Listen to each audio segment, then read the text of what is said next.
hadis tentang perempuan masuk surga. Satu, Nabi waktu Isra Mi'raj dia masuk ke surga, Nabi tengok ke belakang, ditengoknya ada perempuan. Kata Nabi, kenapa kamu masuk surga? Perempuan masuk surga karena dia menjaga anak yatim. Suaminya meninggal, anak kecil-kecil dia jaga hingga besar, dia tidak membuka aurat, dia bagi rezeki yang halal, dia masuk surga.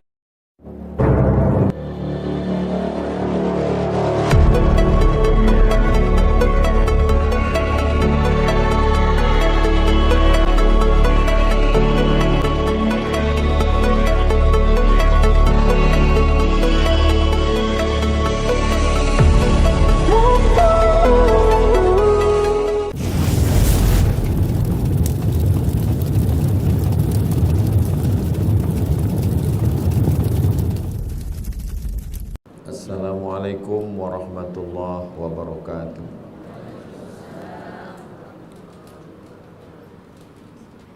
Kalau tuan menangkap balam, jangan ditambat di tengah laman.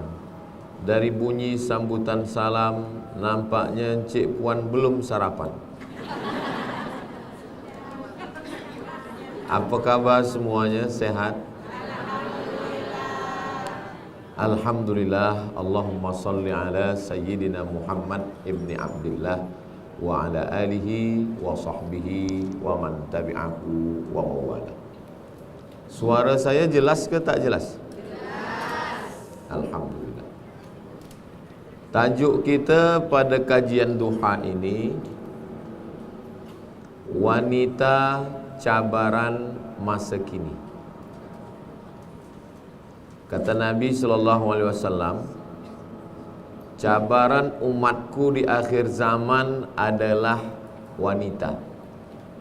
Cabaran umatku di akhir zaman adalah wanita. Jadi kalau suami puan masih tertarik kepada wanita, berarti dia masih umat Nabi Muhammad. Tapi kalau dia sudah tidak suka pada wanita, berarti dia umat Nabi Lut. Mudah-mudahan Allah selamatkan anak cucu dari musibah ini. Jadi kalau ada seorang suami bercerita, kata dia di office saya ada wanita, dia bercerita tentang wanita, maka itu memanglah fitnah akhir zaman. Ini EJK bagi laporan, report ke saya. Kata dia, Ustaz Somad, beberapa suami-suami ini berkirim salam ke Ustaz Somad, yang istri-istrinya ikut kajian pagi duha ni. Tentu saja saya jawab salamnya, Waalaikumsalam warahmatullahi wabarakatuh. Kemudian mereka ada berpesan, Ustaz Somad. Apa pesannya? Tolong sampaikan supaya perempuan mengizinkan suaminya poligami. Saya cakapkan ini agak berat sikit, tapi kerana ini pesan, saya dah sampaikan. Tapi yang akan saya sampaikan bukan perkara itu. Hanya setakat menyampaikan pesan saja. Sebab saya yakin suami-suami ini akan tonton video ini. Dia nak dengar Ustaz sampaikan, berani ke tidak menyampaikan. Saya dah sampaikan. Mudah-mudahan istri saya tak menonton pula di rumah. Fitnah akhir zaman yang dimaksudkan sebenarnya sudah pun terjadi sejak mula Nabi Adam alaihissalam. Jadi kalau dikatakan fitnah akhir zaman, bukan maknanya dia akhir zaman saja ada, zaman dulu tak ada, sudah ada. Tapi semakin parah di akhir zaman. Macam mana cara kita menjaganya? Maka pada kajian duha ini ada 10 hal yang ingin disampaikan. Bagi yang ada mencatat, silakan tulis. Bagi yang tidak ada, bawa kertas, bawa ballpoint, tak apa-apa, no problem. Sebab nanti boleh ditonton ulang di channel Ustaz Abdul Somad Official. Jangan lupa subscribe, like, share and comment. Yang pertama kali yang nak disampaikan adalah la yakhluwanna rajulun ma'amra'atin illa ma'azi mahramin. Tidak boleh lelaki dengan perempuan berdua-dua di satu tempat yang tak ada mahram. Ada seorang lelaki menikah dengan seorang perempuan, tiada diberi anak kerana ujian dari Allah, seperti Nabi Ibrahim 86 tahun menikah lagi dengan Hajar, barulah lahir anak namanya Ismail alaihissalam. 13 tahun umur Ismail, 86 tambah 13, 99 tahun barulah lahir Ishak. Ini sekarang banyak jamaah mengadu pada Ustaz, Ustaz, anak saya belum juga lahir, awak nikah bila? Semalam. Nabi Ibrahim alaihissalam 86 tahun, Nabi dia, anak dia pun Nabi juga Ismail, adik Ismail pun Nabi juga Ishak. Dia berdoa lama. Jadi bagi yang belum ada keturunan, mudah-mudahan dibagi Allah anak yang soleh dan solehah. Rupa-rupanya ambil anak angkat, anak yang diangkat. Lalu kemudian dia kata, ini anak ni sudah macam anak saya. Di rumah berdua tak ada mahram, sudah macam anak saya, sudah macam anak saya. Berawal dari macam, berakhir dengan macam-macam. Maka kalau tak mahram, jangan berdua-dua. Jangan nampak rambutnya, jangan nampak lengannya, jangan nampak betisnya. Mesti ada bertiga, berempat dalam satu bilik. Sebab banyak sudah terjadi. Jadi kita bukan cerita orang yang di luar rumah, tapi yang ada di dalam rumah kita sendiri. Elok-eloknya kalau nak ambil anak angkat, misalkan saya tak ada anak, saya ambil anak angkat lelaki adalah anak saudara dari isteri saya, supaya kalau dia dah besar dia mahram. Kalau saya nak ambil anak angkat perempuan, saya ambil dari anak saudara dari adik, abang, kakak saya, supaya kalau dia dah besar, dia mahram dengan saya. Kalaupun tak ada, mesti dapat anak orang lain, maka mesti jaga jangan berdua-dua dengan yang tidak mahram. Sampai saat ini, alhamdulillah Allah masih menjaga kita. Mudah-mudahan anak cucu kita sampai hari kiamat dijagakan Allah Subhanahu wa taala. Tapi ikhtiarnya mesti ada dari kita sendiri untuk menjaga ini. La yakhluwanna rajulun ma'amra'atin illa ma'azi mahramin. Duduk di kota, di bandaraya, masuk office pagi pukul 7, keluar pukul 4 petang. 8, 9, 10, 11, 12, 1, 2, 3, 4 9 jam dengan lelaki orang lain. Balik ke rumah azan maghrib, lepas maghrib isyak pukul 8, 9, 10 dengan lelaki orang lain 8 jam, dengan laki sendiri 2 jam. Cinta tumbuh kerana selalu bersama, sama-sama berjalan, sama-sama makan, sama-sama office, sama-sama meeting, sama-sama. Maka perlu diperhatikan. Banyak orang sebab dah terbiasa, maka kebiasaan ini membuat orang bercerita tentang hal ehwal rumah dia dengan orang yang di luar rumah. Memang dunia ini sudah fitnah akhir zaman luar biasa. Bukan saya maknanya melarang orang pergi ke office, tetap pergi office, tapi biasa-biasa saja. La yakhluwanna rajulun ma'amra'atin illa ma'azi mahramin. Jangan berdua-dua kalau tak ada mahram. Tapi biasa di office ramailah, di office ramai, tapi di WhatsApp tak ramai. Ini perlu kita perhatikan bersama-sama. Zaman dulu orang kunci pintu, kunci rumah, kunci bilik, dia di rumah sendiri. Zaman sekarang dia mungkin tidak kunci tingkap, kunci pintu, tapi dia di dalam sosial media. Zaman dulu orang bila nak kenal dengan kita, dia mesti datang ke rumah kita, dia mesti bersalaman dengan kita. Zaman sekarang dia tidak perlu datang ke rumah kita, tiba-tiba saja dia dah ada DM, dia dah ada message, dia dah ada kirim, hai. Ustaz Somad ni cakap macam ni, nampaknya dia pun sudah guna Facebook. Saya memang ada Facebook, ada Instagram, ada TikTok, ada WhatsApp, tapi saya tak ada password. Semua Instagram, Facebook dengan TikTok, Twitter, itu semua yang pegang passwordnya adalah admin. Admin lah yang aturkan itu semua. Jadi kalau ada orang yang cuba DM saya, cuba kirimkan tulisan, itu saya tak tahu. Walaupun begitu, yang di komen-komen saya baca juga. Di komen tu banyak juga ada yang, oh Ustaz tengok komen juga, saya tengok, tapi saya tak boleh balas sebab saya tak ada password. Apa kata dia di komen? Ustaz, jadikan aku yang kedua.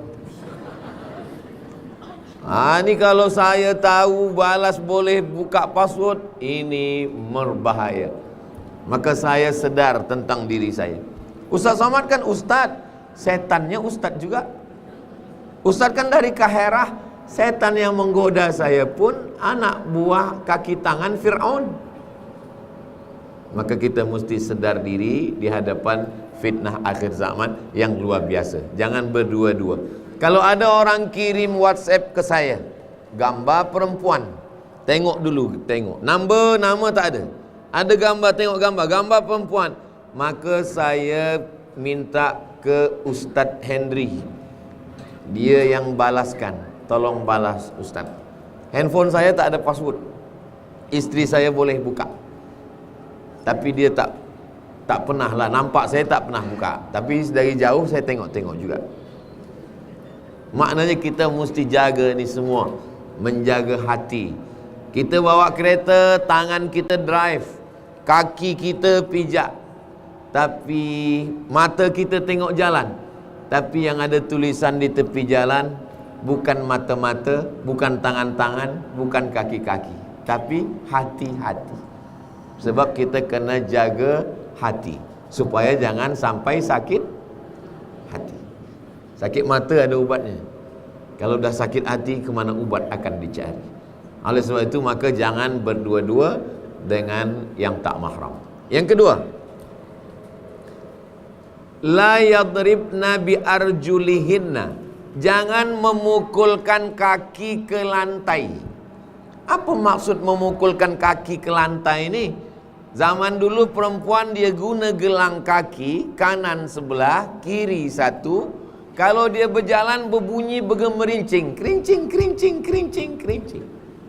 Bila kita sedang duduk minum kopi atau kita sedang berbual-bual, ada perempuan yang memukulkan kaki, semua mata menengok dia. Maka tak boleh. Ini sebenarnya bukan makna zahir. Makna zahir guna gelang kaki berbunyi memang betul, tapi ada makna batin. Semua yang boleh mengambil, mencuri perhatian. Jadi kalau nak jadi wanita akhir zaman yang tidak menjadi fitnah, pakai baju biasa saja, pakai tudung biasa saja, pakai semuanya biasa-biasa saja. Macam orang Mukah ni biasa-biasa saja. Ini kadang ada orang pakai tudung tapi di atasnya ada punuk unta naik ke atas. Oh, kalau gitu kami perempuan ni tak boleh ke kami ikat rambut kami? Boleh, rambut panjang. Lepas tu dia ikat sikit sebab dia takut kalau rambut ni nanti lepas di dalam, dia balik ke rumah, bila dia buka lepas rambut, isteri suami dia masuk, kata suami, Allahu la ilaha illa huwal hayyul qayyum. Boleh dia ikat sikit. Yang tak boleh, dia buat ikat di atas, naik hingga macam punuk onta, sehingga kalau dia berjalan semua menganga. Dah sampai unta ke Mekah. Itu maknanya. Bukan maknanya hanya gelang kaki. Walaupun dalam ayat itu disebut gelang kaki yang berbunyi, maksudnya semua yang boleh mencuri perhatian. Pakai kasut yang tumitnya 10 cm. Dia yang berjalan, kita yang sakit jantung. Takut dia jatuh, takut dia sakaratul maut. Inilah guna daripada ujung kaki hingga ke ujung rambut, pakailah biasa-biasa saja, yang sehingga tidak mencuri perhatian lelaki, sehingga mata dia tak tertuju tajam. Sebab lelaki ni yang tua pun, yang kabur pun, kalau dah menengok punuk onta ni, terang mata dia. Maka mestilah menjaga-jaga tentang berpakaian, daripada ujung rambut sampai kepada ujung kaki. Kuku pun begitu juga. Ini kadang wanita akhir zaman ni sengaja kuku sebenarnya pendek, kuku tak panjang, tapi sekarang ada sambung kuku. Jadi kuku ni boleh disambung panjang, lepas tu dibagi hitam pula. Kita pun susah nak bezakan mana manusia, mana pontianak. Zaman dulu orang mesti jaga kuku panjang. Sekarang tak, kuku pendek, tapi ada alat untuk sambungkan kuku ni. Selepas itu dia bagi cat, selepas itu dia bagi. Ini semua adalah termasuk dalam golongan orang yang memasangkan yadribna bi arjulihinna, memukulkan kaki ke lantai sehingga mencuri perhatian. Jangan buat. Yang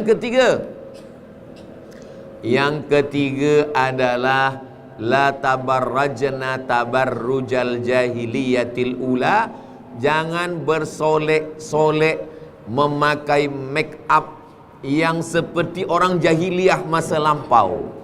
Dulu pada masa jahiliyah masa lampau berlebih-lebih. Jadi sebenarnya perempuan itu cantik bukan sebab make up yang melampau, biasa-biasa saja. Ustaz Abdul Somad, saya ni lepas sakit, muka saya terlampau pucat, tak ada darah. Kalau saya tak guna bedak sikit yang warnanya, colornya sama macam kulit, saya takut nanti kita datang orang pula pengsan. Boleh dia guna yang colornya macam kulit, tapi jangan terlampau melampau, nanti muka putih, tangan hitam. Jadi yang biasa-biasa saja. Adapun yang melampau, yang berlebih, perempuan boleh cantik di hadapan suami dia. Banyak sekarang perempuan di hadapan suami dia biasa saja, tapi bila dia keluar rumah barulah luar biasa. Ini tak betul. Kerana perempuan cantik di hadapan suami laki dia di rumah. Adapun di hadapan orang, maka dia biasa-biasa saja, kerana tidak menarik perhatian orang lain. La tabarrajna tabarrujal jahiliyatil ula. Jangan ikut perbuatan jahiliyah masa lampau, masa silam. Yang keempat, la takhda'na bil qaul. Jangan bercakap dengan suara yang lemah gemulai. La takhda'na, dengan suara yang mendayu-dayu. Bercakap dengan lelaki biasa saja. Awak orang mana? Orang Mekah. Mana tahu ada orang yang miss call, salah masuk telefon, tiba-tiba ada saja. Dah kita tutup, dia tetap 2-3 kali. Boleh kita angkat. Bila ada suami, suruh ambil suami jawab. Bila tak ada, kita cakap.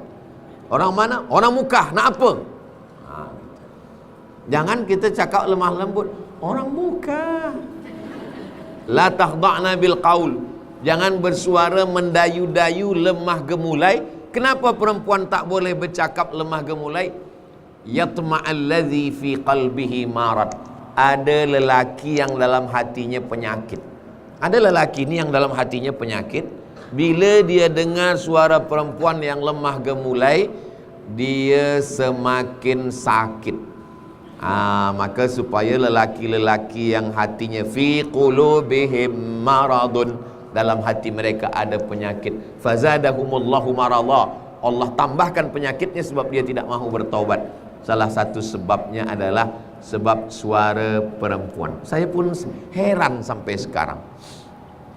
Kenapa bila kita naik pesawat terbang yang keluar tu suara perempuan? Ladies and gentlemen. Tapi saya belum pernah tanya lagi. Itu perempuan-perempuan yang di pesawat terbang tu bila dia bercakap di rumah bunyi itu juga kah? Belum jumpa laki dia lagi. Cuba nanti Ustaz Wahyu cuba cari suami dia, tanya laki dia elok-elok, mohon maaf tuan, ya, isteri tuan yang di pesawat terbang tu, ya, dia di rumah bercakap macam itu juga. Kalau macam itu juga dia bercakap di rumah, berarti memang itulah bunyinya. Yang saya khawatirkan, di pesawat terbang lemah lembut, di rumah nak minum tea, jangan membuat-buat suara. La takhda'na bil qaul, jangan bersuara lemah gemulai. Kalau perlu tak usah bersuara sama sekali. Awak nak pergi ke mana? Sebab apa? Sebab perempuan mungkin biasa saja, tapi telinga lelaki yang mendengar sudah luar biasa. Apalagi fitnah akhir zaman. Fitnah ini masuk melalui 6. Yang pertama, nazratun, mata memandang. Selepas mata memandang, fabtisamun, smile. Selepas tersenyum, fakalamun, kalam. Selepas kalamun, fasalamun, fakalamun, say hello, kalam. Famau'idun, berjanji. Faliqa'un, berjumpa. Kalau sudah berjanji dan berjumpa, terjadilah apa yang terjadi. Mudah-mudahan Allah menjaga suami-suami puan semua, menjaga keluarga kita tetap sakinah, mawaddah, warahmah, insyaAllah. Berikutnya yang kelima, keenam. Nampaknya ikhtilaf ni. Yang keenam adalah la tusafiranna mara'atun illa ma'adhi mahramin. Jangan musafir tanpa ada mahram. Kenapa pergi umrah boleh tak ada suami? Suami tak ikut. Isteri kenapa boleh pergi umrah? Ayah dia tak ikut, atuk dia tak ikut. Mahram itu berapa? Mahram disebabkan nasab ada 6. Ayah, atuk, abang, adik lelaki, abang ayah, adik ayah lelaki. 6 disebabkan oleh nasab. Mahram disebabkan oleh nikah. Mahram yang disebabkan oleh nikah suami. Jadi suami itu mahram, dia menjaga. Maka macam mana orang boleh pergi umrah, ayah dia tak ada, atuk dia tak ada, abang dia tak ada, adik dia tak ada, abang ayah tak ada, adik ayah tak ada, suami pun tak ikut. Kenapa dia boleh pergi ihram, boleh pergi umrah? Kerana dalam mazhab Syafi'i, kata Imam Nawawi, meninggal tahun 676, boleh musafir untuk haji kalau banyak perempuan yang amanah dan perjalanannya aman. Itulah maka puan boleh melaksanakan pergi haji dan umrah. Tapi itu dalam fatwanya haji. Wa atimmul hajja wal umrah. Wawnya di situ wa ataf. Maknanya kalau haji boleh yang 40 hari, umrah pun juga boleh yang 12 hari. Syaratnya 2. Perempuannya semuanya amanah dan di situ ada perjalanan yang aman. Zaman dulu naik unta dari Makkah ke Madinah 8 hari 8 malam. Bila dia tak ada mahram, dia nak pergi ke tandas, dia nak pergi ke belakang, siapa yang kawankan dia? Maka zaman sekarang kita tak naik unta lagi. Kita di mana-mana ada polis. Di dalam Masjidil Haram pun polis. Ustaz, kau tahu kita pun kena halau polis juga. Jadi tak adalah yang mengkhawatirkan zaman sekarang ini. Maka kalau puan pergi umrah, pergi haji, mudah-mudahan panjang umur, sehat badan, kita boleh pergi haji dan umrah. Jadi, tapi kalau pergi yang macam-macam, pergi nak berjalan-jalan ke Kuala Lumpur, ke mana-mana, ini nampaknya jamaah tidak hanya ada di dalam, rupa-rupanya di luar pun ada juga. Tapi semua mata memandang ke hadapan. Ada skrin di dalam. Jadi saya pun menyapa mereka semua. Hai. Assalamualaikum yang ada di luar. Yang ada di luar, yang ada di dalam, semuanya sama-sama mendapat keberkahan insya-Allah. Yang di luar pun dia boleh juga niat iktikaf. Nawaitul iktikaf fi hadzal masjid. Iktikaf kan dalam masjid. Kalau sopnya bersambung, maka yang di luar masjid pun tetap dapat pahala berjamaah. Sebab dalam masjid ini dah penuh, tak ada tempat lagi, maka keluar masjid pun tetap juga dapat pahala iktikaf. Biasanya masjid orang Melayu itu dibuat di hadapan itu tempat, maaf, perempuan yang sedang dalam uzur, dia tak boleh melakukan 7, tak boleh sembahyang, tak boleh tawaf, tak boleh baca Quran, tak boleh bawa Quran, tak boleh pegang Quran, tak boleh puasa, tak boleh puasa, apa satu lagi ya? Lupa pula. Biasanya masjid-masjid itu dibuatkan di luar masjid untuk tempat perempuan yang sedang uzur. Dia mungkin tak boleh masuk masjid, tapi dia boleh duduk. Itu sebenarnya itu untuk kaum perempuan. Tapi kerana sekarang perempuan ramai di masjid, lelakilah yang mengalah keluar. Sebab tajuk kita kajian duha ni untuk perempuan. Tak boleh sembahyang, tak boleh tawaf, tak boleh megang Quran, tak boleh baca Quran, tak boleh bawa Quran, tak boleh iktikaf dalam masjid, maka disediakanlah tempat di luar. Tapi bila sop orang sembahyang tersambung, sama macam solat Jumat, Aidil Fitri, Aidil Adha, selama sop tersambung, maka yang di luar pun tetap mendapatkan pahala solat berjamaah dan pahala iktikaf. Jadi jangan bersedih hati, berkecil hati. Kami tadi di luar tak dapat jamaah iktikaf, dapat. Yang tak dapat cuma ekon saja. Nah, kalau yang lain dapat insya-Allah. Berikutnya yang keenam, yang ketujuh,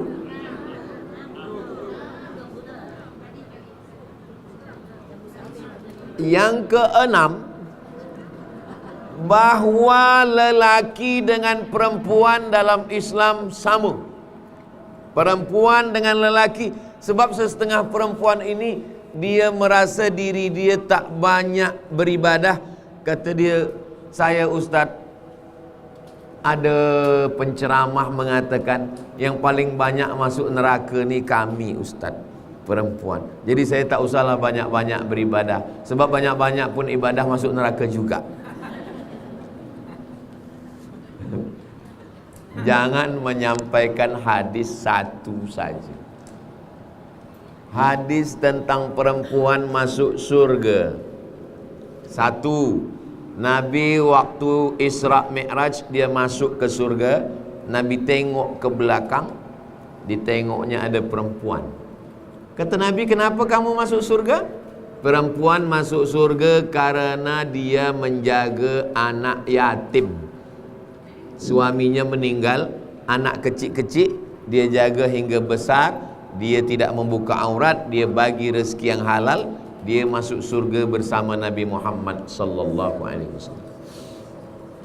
Man ala salasa banatin, siapa yang menjaga 3 anak perempuan, fa'addabahunna, dididik dengan baik, wa zawwajahunna, nikahkan dengan lelaki yang baik-baik, wa ahsana ilaihinna, dia buat baik sampai mati, falahul jannah, surgalah baginya.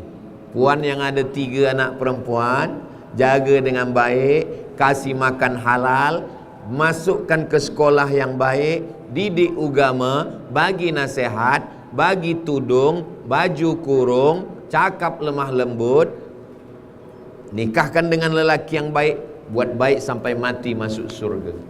Bagi yang dah ada 3 anak perempuan. Datang sahabat Nabi, kalau 2 macam mana ya Rasulullah? Yang anak perempuan 2 pun masuk surga juga. Saya nampaknya belum masuk surga, sebab anak saya 3 lelaki semua. Jadi menjaga anak perempuan menjadi jalan menuju surga. Datang seorang lelaki, ya Rasulullah, ya, ummi matat, mak saya dah meninggal, sudah mati. Afa atasaddaqu anha, boleh saya bersedekah untuk dia? Kata Nabi, tasaddaq, bersedekahlah untuk dia. Bersedekah untuk perempuan menyebabkan mendapatkan amal jariah setelah mati. Itulah kenapa kita bersedekah. Apa sedekah yang paling elok? Suqyal ma, memberi air minum, membagi air minum. Maka di Makkah orang semua bagi air minum. Haji, fisabilillah, sabilillah. Sebab apa? Itu hadisnya membagi air minum untuk perempuan. Datang lagi seorang sahabat Nabi, kata dia, saya nak ikut perang. Kalau saya ikut perang, saya mati fisabilillah, saya masuk surga. Kata Nabi, alaka min ummin, ibu engkau, mak engkau masih ada, masih hidup lagi? Kata dia, naam, ibu saya masih ada. Kata Nabi, kembalilah engkau ke rumah, ilzam rijlaiha, engkau jaga tapak kakinya, fasammal jannah, maka engkau dapat surga dengan menjaga kakinya. Kalau kakinya dijaga dapat surga, apalagi yang dijaga kepalanya, apalagi yang dijaga hatinya. Jadi jangan sampaikan satu hadis saja, padahal hadis tentang perempuan masuk neraka hanya satu. Pun setelah kita pelajari, kenapa disebut di neraka itu banyak perempuan? Sebab memang makhluk ini yang paling banyak perempuan. Maka di surga pun paling banyak nanti perempuan. Di dunia ini pun sekarang paling banyak perempuan. Maka bila kita mengajar sekarang di university, di sekolah-sekolah, itu di kelas tu banyak perempuan. Termasuklah rupanya di muka ini paling banyak perempuan juga. Lelaki ini minoriti je. Maka jadi kalau ada orang yang mengatakan masuk surga bukan kerana jantina, masuk neraka bukan kerana lelaki atau perempuan, tapi masuk surga dan neraka kerana iman dan amal soleh. Man amila salihan, siapa yang beramal soleh, min zakarin, lelaki, au unsa atau perempuan, wa huwa mu'minun, syaratnya beriman, fala nuhyiyannahu hayatan thayyibah, kami akan berikan dia kehidupan yang baik. Jadi jangan berkecil hati kalau dikatakan orang bahawa perempuan masuk neraka. Memanglah lelaki pun juga. Nanti bila ada orang yang mengatakan awak perempuan, ya, perempuan masuk neraka, tabat yada abi lahabi wa tab. Abi Lahab lelaki, Fir'aun lelaki, Qarun lelaki, Namrus lelaki. Lelaki pun masuk neraka juga, perempuan pun masuk neraka juga. Yang penting illal ladzina amanu wa amilus solihati, beriman dan beramal soleh. Yang ketujuh,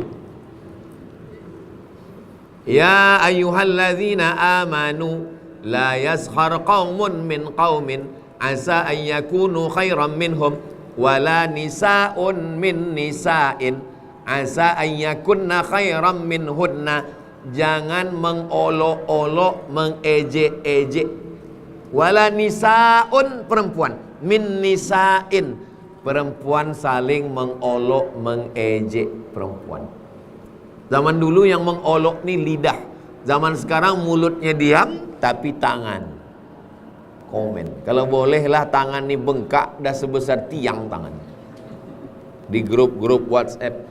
Hidup ni sebenarnya tak berat, hidup ni sebenarnya tak susah. Yang susah ini adalah mendengarkan komen orang lain. Dan sekarang memang hidup di akhir zaman ni komen. Di mana komen? Facebook, TikTok, Instagram, YouTube, semuanya komen. Tapi tazkirah duha ni bolehlah di komen.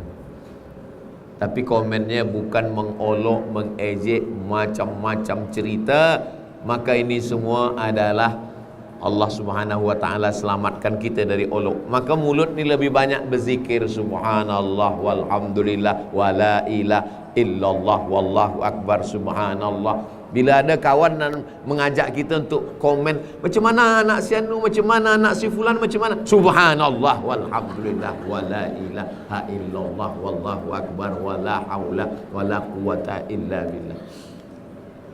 Mulut yang nak bercakap saja, maka memperbanyak istighfar. Astaghfirullahalazim. Man lazimal istighfar, siapa yang memperbanyak-banyak istighfar, ja'alallahu lahu min kulli dhiqin makhraja, kesempitannya dilapangkan Allah. Wa min kulli hammin faraja, kesusahannya dibahagiakan Allah. Wa razaqahu min haitsu la yahtasib, diberi rezeki dari jalan yang tak disangka-sangka. Maka banyak-banyak istighfar. 6 balasan orang yang beristighfar. Faqultu astaghfiru rabbakum innahu kana ghaffara, dosanya diampunkan Allah.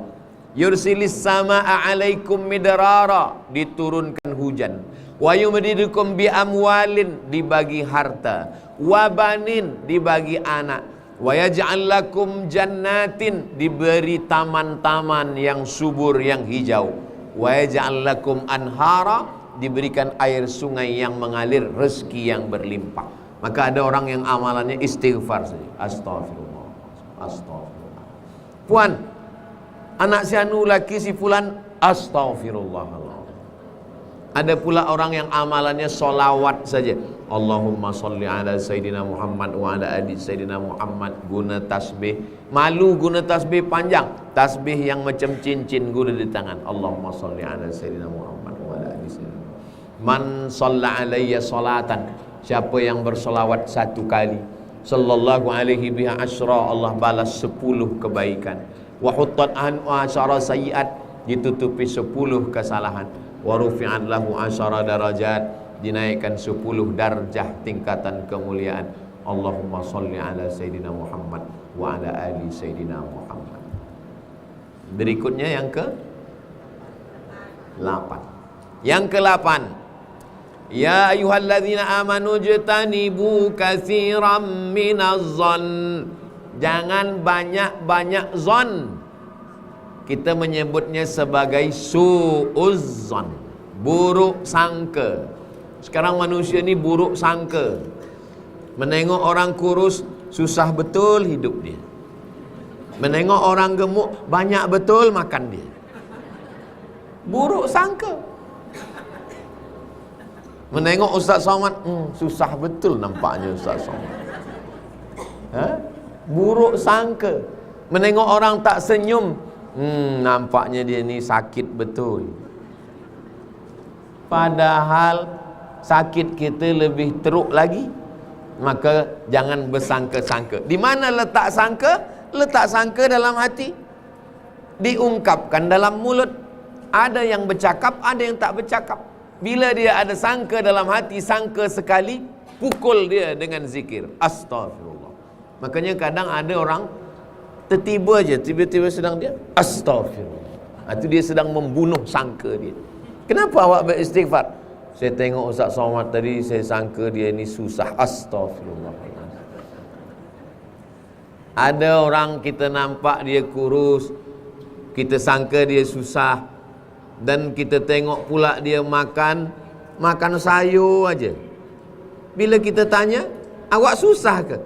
Saya senang, duit banyak, kereta besar, rumah cantik. Kenapa badan kurus? Saya sedang diet. Dia bukan susah, dia sebenarnya senang. Tapi senang ni kan tak sama. Senang orang zaman sekarang, dia nak kurus. Senang orang zaman dulu nak gemuk. Dulu masa-masa 40 tahun lampau, saya disuap nasi pagi, nasi siang, nasi malam, nasi. Dah makan lontong pun dibagi nasi juga. Dah makan noodle mie pun dibagi nasi juga. Sebab zaman dulu orang tua suka anaknya gemuk. Sekarang Anak-anak tak boleh gemuk, sebab kalau gemuk katanya sakit. Jadi sebetulnya cara pandang manusia dah berubah. Jadi yang penting nak gemuk, nak kurus, yang penting sihat beribadah. Ijtanibu katsiran minaz-zan, jangan bersangka-sangka.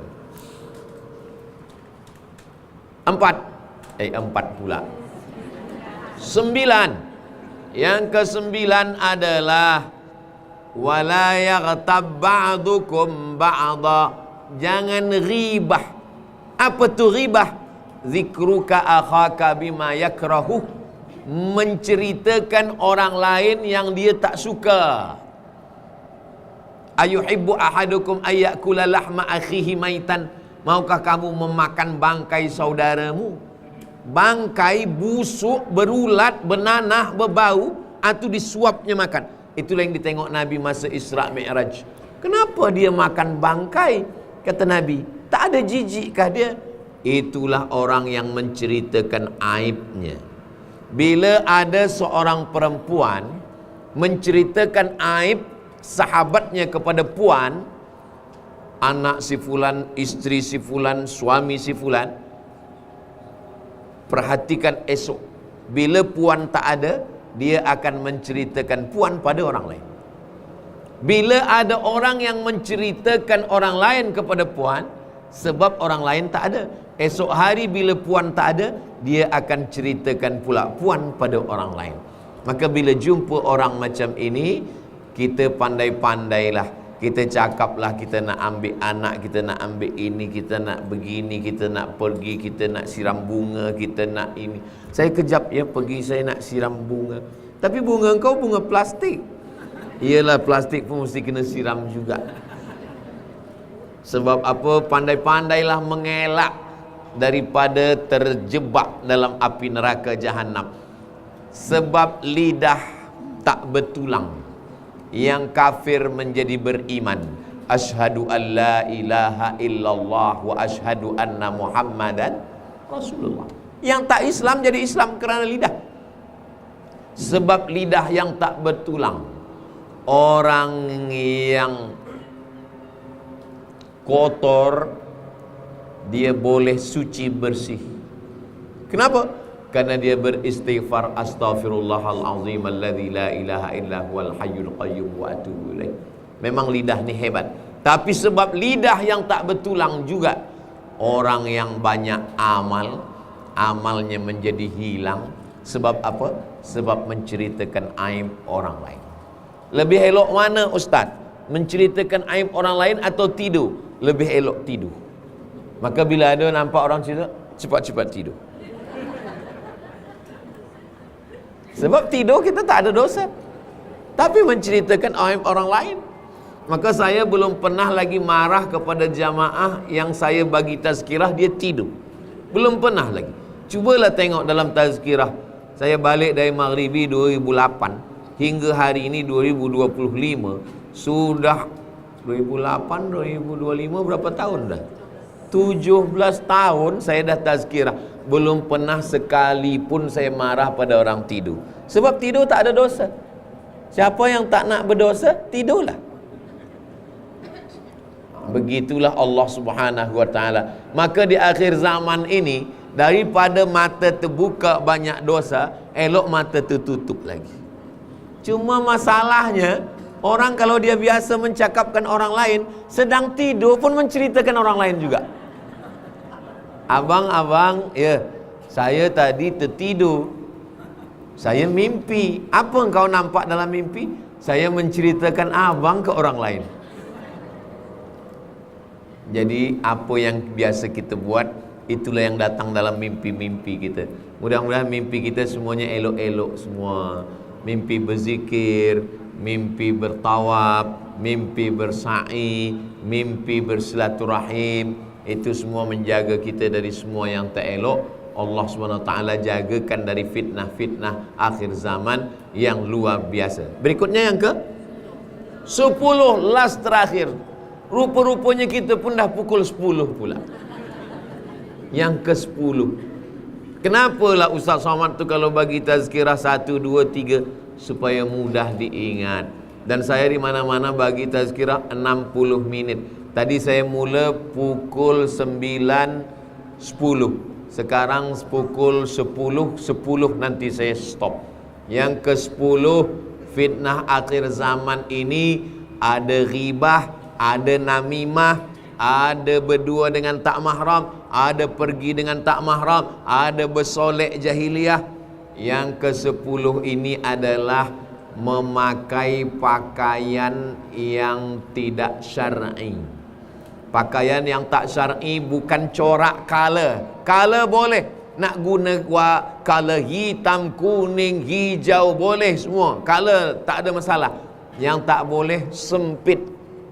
Umur 28 tahun dipakai pakaian budak umur 8 tahun. Sempit. Yang kedua, dia tidak tebal, kain yang tipis. Alhamdulillah kita di bumi Melayu dijaga Allah Ta'ala. Kalau sudah orang Melayu pasti dia pakai tudung. Lelaki pula, lelaki pun di tempat orang Melayu menutup kepala.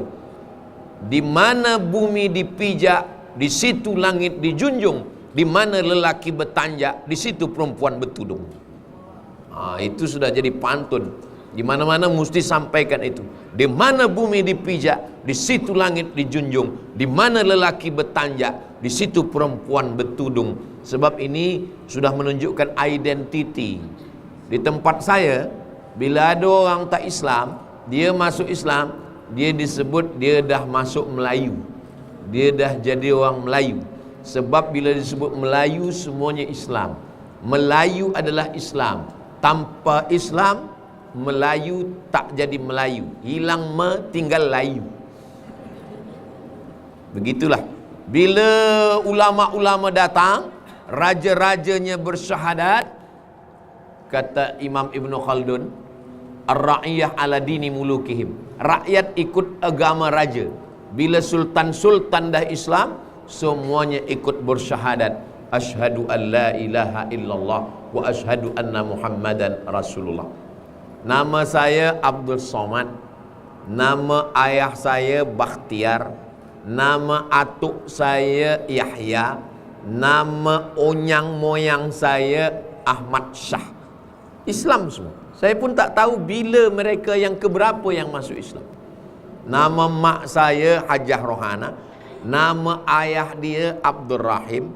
Abdul Rahim ni punya ayah namanya Nakhoda Alang. Nakhoda Alang ni punya ayah lagi namanya Nakhoda Ismail. Keturunan dari Datuk Angku Mudik Tampang. Keturunan dari Datuk Angku Batuah Pagaruyung Minangkabau. Tak tahu yang keberapa yang tak Islam. Kita semuanya Islam. Maka kita dah tahu itu. Tapi kalaupun ada di antara kita yang mu'allab, datuknya, jangan bersedih hati. Sebab imam-imam besar dulu pun tidak semua mereka keturunan orang Islam. Imam Bukhari yang selalu kita baca hadis Sahih Bukhari, Sahih Bukhari, Sahih Bukhari. Imam Bukhari itu namanya Imam Muhammad bin Ibrahim, Imam Muhammad bin Ismail bin Ibrahim bin Al-Mughirah bin Bardizbah. Bardizbah ni mu'allab, bukan orang Arab, dia orang Persia. Masuk Islam. Selepas itu cucunya jadi ulama besar yang menulis kitab Sahih Al-Bukhari. Jadi kalaupun kita mu'allab ni bersih sebab dia tak ada dosa sama sekali. Dia bersih menghadap Allah Subhanahu wa ta'ala. Jadi nasab ni kita jaga dengan baik. Jangan berbangga dengan nasab. Sebab orang masuk ke surga bukan kerana nasab. Dua yang membuat manusia ni sombong. Yang pertama nasab, yang kedua nasib. Yang ini bangga kerana nasab, yang ini bangga kerana nasib. Kerana kaya, kerana ada kuasa. Sebenarnya kita masuk surga kerana amal soleh. Jadi kalau kita jaga yang 10 ini, walaupun nampaknya tazkirah ni untuk perempuan, tapi sebenarnya lelaki-lelaki ni pun istrinya perempuan. Dan anak-anaknya juga perempuan. Saya memang lelaki, tapi istri saya di rumah perempuan. Dan saya ada kemanakan anak adik saya perempuan. Jadi penting kita bagi tahu supaya dia jangan berpakaian yang tak islamik, jangan sampai ribah, jangan namimah, jangan berdua dengan tak mahram, jangan musafir dengan tak mahram, jangan update status gambar-gambar. Tapi kalau gambar ramai boleh. Ini ambil gambar, tuan kameramen dari jauh diambil gambar boleh.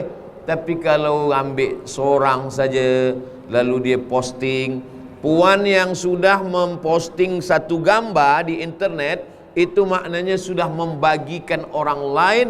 Seorang suami mengizinkan gambar istri dia, maknanya orang lain boleh ambil gambar, boleh edit gambar, dia boleh masukkan kepada aplikasi. Aplikasi sekarang boleh merubah yang muda menjadi tua, merubah yang tua jadi muda, merubah yang tak berjanggut jadi berjanggut, merubah macam-macam aplikasi boleh ubah gambar.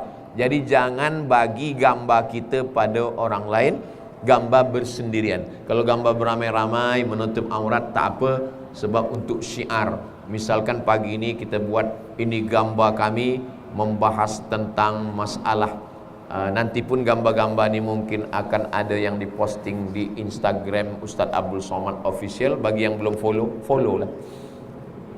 Saudara yang muslimat, muslimin, muslimat yang dimuliakan Allah Subhanahu wa taala, 60 minit saya membahaskan 10 fitnah akhir zaman. Mudah-mudahan apa yang saya sampaikan ini boleh kita ambil pelajaran, dan bagi yang hadir maupun yang tak hadir, insya-Allah menjadi amal jariah buat kita semua, insya-Allah. Itulah yang boleh saya sampaikan. Terima kasih segala perhatian, mohon maaf segala kesilapan dan kekhilapan. Saya kembalikan kepada pengacara kita. Barakallahu fikum. Wassalamualaikum warahmatullahi wabarakatuh. Waalaikumsalam warahmatullahi wabarakatuh. Alhamdulillah, selesai sudah penyampaian begitu maaf daripada Tuan Guru Profesor Dr. Ustaz Haji Abdul Somad Al-Barat sebentar tadi.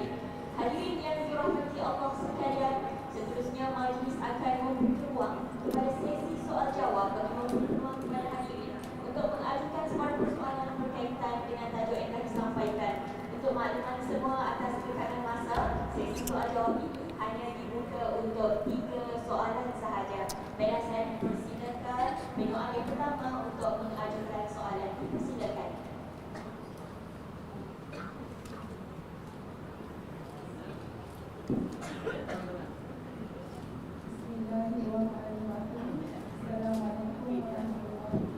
Waalaikumsalam warahmatullahi wabarakatuh. Kita dengar 10 fitnah tadi. Demikian ini saya tanya Ustaz, Nabi SAW dalam menyampaikan hadisnya, dunia ini adalah perhiasan dan sebaik-baik perhiasan adalah wanita soleha. Mohon Ustaz beri pencerahan tersebut. Terima kasih. Terima kasih. Ad-dunya mata, dunia ini kenikmatan. Wa khairu mata'iha, sebaik-baik kenikmatan al-mar'atus salihah, perempuan yang salihah. Apa saja kenikmatan dunia? Zuyyina lin-nasi hubbus syahawati minan nisa, perempuan. Wal banin, anak. Wal qanatiril muqantarati minadh dhahabi wal fiddah, perhiasan emas dan perak. Wal an'am, kebun-kebun, binatang-binatang ternak, lembu, kerbau, sapi, kambing. Wal harth, kebun-kebun. Nanti balik dari sini, cuba puan tuliskan di kertas, istri, anak, emas, cincin, kereta, duit. Cuba tanya suami, awak pilih mana? Nanti pasti dia akan katakan, saya pilih istri. Sebab apa? 2 kemungkinan. Pertama, dia dah mengaji. Kedua, dia takut.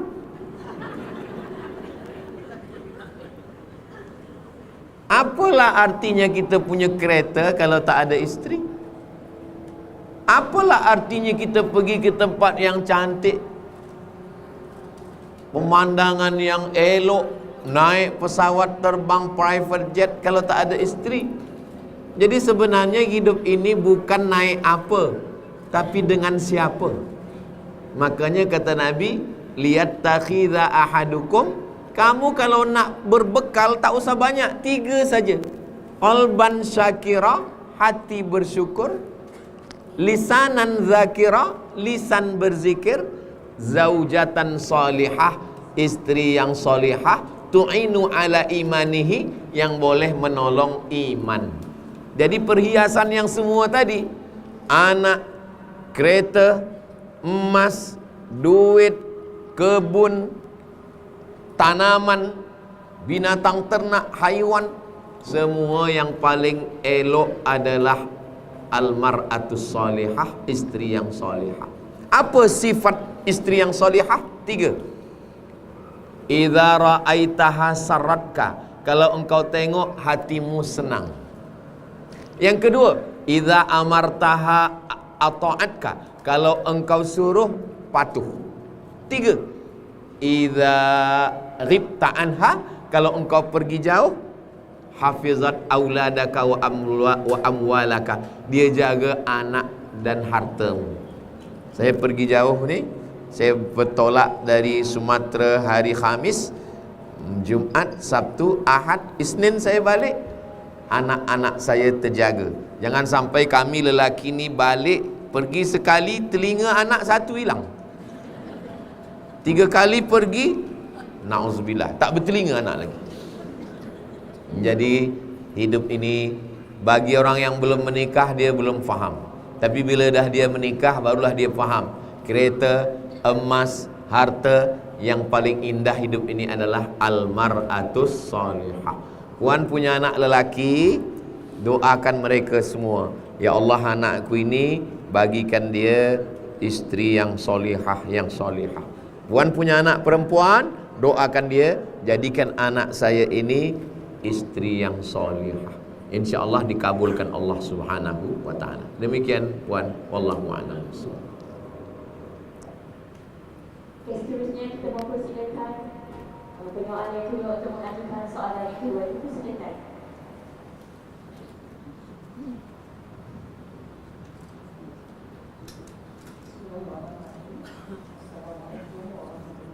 Waalaikumsalam warahmatullahi wabarakatuh. Melihat kepada peningkatan statistik keganasan rumah tangga dan perceraian yang melibatkan wanita, apakah pendekatan holistik dengan Islam anjurkan bukan sahaja kepada wanita tetapi institusi masyarakat secara keseluruhan untuk mengubahkan gejala ini? Baik. Ada masyarakat yang terdiri dari lelaki dan perempuan, suami dan istri. Suami ini dan istri ini punya ayah, ibu, bapa. Masyarakat suami, istri, ayah, ibu, saudara mara, di atasnya ada ulil amri, pemimpin. Apa yang puan tanyakan tadi, dia mengait dengan banyak masalah. Kalau ada lelaki dengan perempuan, itu bukan masalah mereka saja, tapi ada ibunya, ada bapanya, ada saudaranya, ada masyarakatnya. Kita bahaskan satu-satu. Jangan semua salahnya pada perempuan. Bagaimana lelaki? Suami, dia punya 5 kewajipan. Suami pertama mesti bagi makan. Puan sudah makan? Yang kedua, bagi pakaian. Sekarang banyak perempuan yang tingginya 170 cm dibagi kain 50 cm. Yang ketiga, bagi tempat tinggal, rumah. Yang keempat, bagi pendidikan. Istri dibagi pendidikan fardu kifayah, fiqh, cara baca Quran, idgham, ikhfa, gunnah bila gunnah. Yang kelima, perhatian. Perempuan ini dia perlu diperhatikan. Kalau dia masak, jangan hanya setakat makan. Katakan, ini makanan belum tentu ada di seluruh dunia. Itu menyenangkan hati dia. Macam mana rasanya? Wow, amazing. Padahal masinnya minta ampun. Kata Nabi, kalau engkau tak bagi harta, idkhalus surur, senangkanlah hati dia. Perempuan dibagi kereta, dibagi rumah, dibagi emas, dibagi gelang, dibagi cincin. Tiba-tiba dia pergi kepada konsultan pernikahan. Apa kata dia? Ada satu yang tidak dibagi oleh laki saya. Apa yang dia tak bagi? Kereta 3 dia bagi. Ada city car untuk di dalam kota, ada kereta van untuk pergi keluar, ada satu kereta untuk pergi shopping, gelang rantai ada. Bila konsultan ni kawan saya, sahabat saya, Ustaz Somad tahu apa yang dia adukan tentang laki dia. Apa kata dia? Kereta ada, emas ada, rumah besar. Satu yang dia tak pernah bagi ke saya. Apa? Dia tak pernah tanya engkau nak makan apa. Tiba-tiba datang lelaki, kawan dia yang dulu sama-sama belajar di universiti, kirimkan WhatsApp, nak makan ini kah sayang siang ini? Itulah yang menyebabkan dia. Maka lelaki mesti tanya, awak nak makan durian? Ya. Nak musangking ke blackthorn? Mesti tanya. Jadi sebenarnya saya, walaupun saya ustaz, saya belajar juga dari konsultan ni, kawan-kawan saya. Mungkin bagi kita, lelaki tu apalah ni cakap macam ni. Laki kan jarang bercakap. Sebenarnya perempuan ingin mendengarkan kata-kata yang lembut dari suami dia. Makanya Nabi tu keluar cakapnya yang lembut. Ya Humaira, kata Nabi. Ya Humaira, engkau yang kulitnya putih. Apalah susahnya menyebut kulit putih? Hai suami-suami yang tak datang siang ni, cakaplah ke isteri engkau, ya Humaira. Bolehkah kami panggil ya Humaira Ustaz? Boleh, tapi dia tak putih, tak apa-apa. Tak apa-apa. Bila dia, cubalah siang ni panggil dia, ya Humaira, cakap. Tapi aku tak putih. Di mata aku, engkau lebih putih dari whiteboard. Ini sebagai suami bagi yang 5. Kemudian sebagai ayah, kita akan jadi ayah dan isteri kita jadi ibu. Saya dah bagi tahu ke isteri saya, nanti bila anak kita ni Haziq, Sami, Sadim ni dah umur 25, kita nikahkan, dia jangan serumah dengan kita. Kata isteri saya bersetuju, supaya kita tak gendong cucu tiap hari. Bukan itu masalahnya, supaya kita tidak ikut campur dengan rumah tangga dia. Menantu kita nak jaga pukul berapa, biarlah dia tidur, biarlah dia bahagia. Kita jangan. Kita di rumah ni berdua, anak menantu kita sana, supaya kita tidak rosakkan rumah tangga. Orang Melayu dulu buat rumah pakai tiang ada tangganya. Bila dah anak nikah, nanti buat rumah kecil yang ada tangga. Rumah tangga dia, urusan dia. Kita tanya, kau dah sembayang, laki kau ada bagi makan. Rumah tangga itu, bila kita naik ke atas, ini bilik tamu. Bilik tamu boleh menengok dapur. Duduk di bilik tamu, nampak dapurnya berasap atau tak berasap. Kalau tak berasap, maknanya bininya tak masak. Kita boleh tanya laki, kenapa tak bagi belanja? Orang tua hanya tanya 5 kewajiban suami. Kau dah bagi makan, kau dah bagi pakaian, kau dah bagi tempat, kau dah bagi pendidikan, kau dah ajar anak kau mengaji. Anak dikhitankan, sebelum khitan berkhatam kaji dulu Wat Duha sampai An-Nas. Perempuan malam merisik supaya tahu dia ada lelaki yang sudah pinang atau belum. Setelah dirisik, malam meminang. Setelah minang, malam berinai. Selepas malam berinai, malam berkhatam kaji. Selepas tu baru malam akad nikah. Selepas tu baru malam walimah. 7 hari 7 malam. Zaman dulu. Sekarang tak ada lagi itu. Sebab apa? Sebab orang dah banyak aktiviti. Akhirnya hanya sehari pun hanya dari zuhur sampai pukul 5. Terlambat sikit, ayam dah habis. Begitu. Jadi kita sebagai ibu bapa jangan rosak rumah tangga. Sebagai suami sudah, sebagai isteri sudah, sebagai ibu bapa sudah, sebagai ulil amri. Sebagai pemimpin, kita jaga masyarakat ini supaya jangan sampai orang mudah pergi ke hotel tanya mana surat nikah. Buatkan aturan-aturan syariat Islam. Tak boleh berdua-dua. Ada satu negara yang kereta tak boleh kaca hitam full. Saya naik kereta biasa kaca saya nak hitam. Sebab kalau kaca tak hitam, orang kata, "Ustaz nak ambil gambar," kata dia. Kenapa kaca ni tak hitam? Sebab di sini tak boleh hitam, Ustaz. Kalau hitam, nanti orang boleh buat macam-macam. Jadi semua mesti nampak dari luar, transparan. Ini aturan yang dibuat. Masuk ke hotel dia mesti tanya, "Awak bawa siapa? Mana surat nikah?" Dibuatkan kursus perkahwinan. Tidak boleh orang akad nikah. Jadi ini kait mengait. Ada ibu bapa, ada suami, ada isteri, ada ulil amri, ada masyarakat. Jangan ketika terjadi yang salah hanya perempuan saja, yang salah hanya isteri saja. Bila terjadi semua menyalahkan perempuan. Kenapa terjadi macam tu? Sebab istrinya adalah isteri Nabi Lut. Oh, tidak begitu. Itulah yang puan tanyakan. Semuanya insya-Allah berperan dengan baik supaya keluarga ni sakinah mawaddah warahmah. Demikian, wallahu a'lam. Seterusnya kita mempersilakan penyoalan yang ketiga untuk mengajukan soalan itu. Silakan.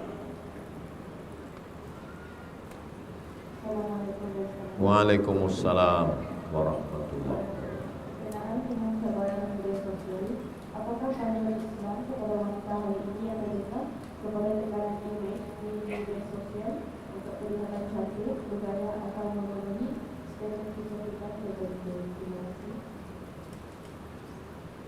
Sekarang ini di sosial media ada aplikasi, ada filter yang boleh membersihkan muka, membuat cantik, ada membuat muda,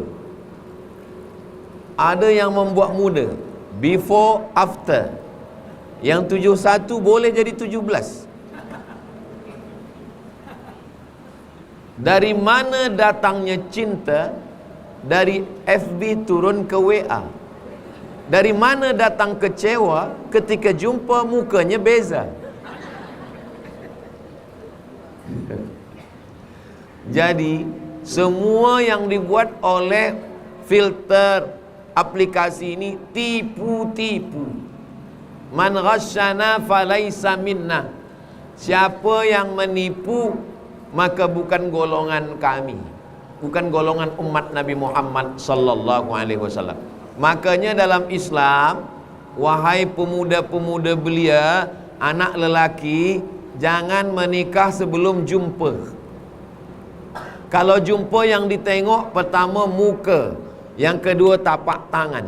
Kenapa tapak tangan? Dari tapak tangan kita tahu dia budak hamba sahaya atau orang merdeka. Kalau tangannya kasar, berarti dia budak. Bukan maknanya kita tak boleh nikah dengan budak, maknanya kita siap tak menerima dia sebagai budak. Kalau siap, terimalah. Wala amatun mu'minatun khairun. Budak pun lebih baik daripada musyrikatin walau a'jabatkum. Walaupun dia cantik tapi dia musyrik, lebih baik nikah dengan budak, kata Nabi sallallahu alaihi wasallam. Yang kedua muka, sebab boleh jadi muka nampak dari jauh, Masya Allah, bila dah dekat, innalillah. Maka rupa ni tak sama. Ada suka yang bulat, ada suka yang lonjong, panjang. Ni selera kita masing-masing. Maka bila kita punya anak lelaki, kita mesti jumpakan dulu, tengok baik-baik. Ada kawan saya namanya Ustaz Fulan. Saya tak nak sebut nama dia, nanti dia marah pula ke saya. Saya tanya dia, dulu Ustaz nikah dengan isteri Ustaz tu, Ustaz lama kenal? Tidak. Macam mana? Saya datang ke rumah ibu bapanya, saya tengok di dinding gambar mak dia cantik, ayah dia handsome. Saya pinang anaknya. Tak tengok muka anaknya. Tidak. Kenapa Ustaz yakin dia cantik? Sebab kata pepatah, buah tak jauh jatuh dari pokoknya, kecuali kalau dilarikan burung. Dan setelah nikah, betul, anaknya cantik. Anak-anak kita pun juga cantik. Suami yang kurang handsome, elok cari bini yang cantik untuk memperbaiki keturunan. Nikahnya dapat, solehahnya dapat, dan keturunan yang elok-elok pun dapat. Jadi jangan ikutkan tipu-tipu sosial media. Kenapa ada aplikasi, ada filter?